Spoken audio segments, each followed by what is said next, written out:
welcome to Siasa Place. I'm Dr. Mioka. In today's video, guys, I want to talk a little bit about what we have been seeing in the parliament in Tanzania. And this is the fallout between Kenya and Tanzania as a result of the abduction and disappearance of Boniface Mwangi and the Ugandan human rights activist and lawyer Agatha Atuhaire. I was watching the Tanzanian parliament a few days ago and took note of the behavior of members of parliament. Basically, they were being given a chance to speak in parliament, and they really just went off on Kenyan citizens, human rights activists like Boniface and others who had been in Tanzania and deported. And they also were going off on Martha Karua. But the things they were saying in the Tanzanian parliament were very, very disturbing. I don't even want to repeat here, but they literally went against any kind of policy or rules that would be in place in such a meeting, in such a place of legislation.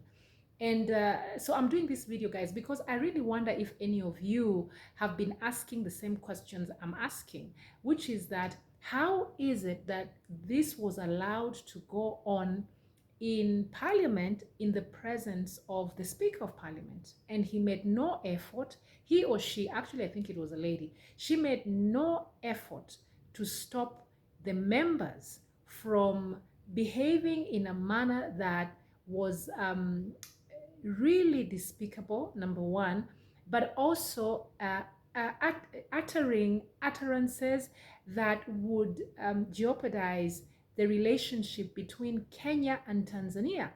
You know, the diplomatic relations that we have between the two countries.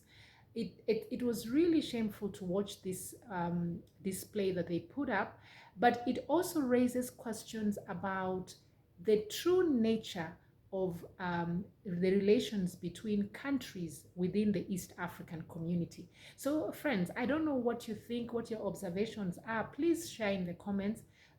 Personally, I think that the East African community is dead.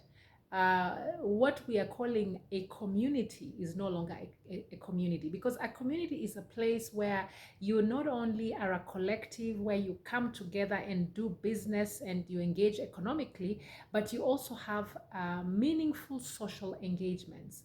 And that is what we're supposed to be having. We're supposed to be having meaningful social engagements. We're supposed to have relations where we are able to talk with one another in a way that is amicable. But what has gone on in the last week in Tanzania leaves a lot to be desired. And I believe that there must be something that can be done to rectify what's going on before it's too late. Because if we keep it up like this, even the business that we're doing with each other will come to a grinding halt, because you're not going to be doing business with somebody that doesn't like you or you don't like them. So we really, really need to take an action.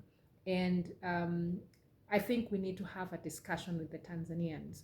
We need to have a discussion, because the way the members of the Chama cha Mapinduzi parliamentarians were behaving in parliament really has left a lot to be desired. They did not follow decorum.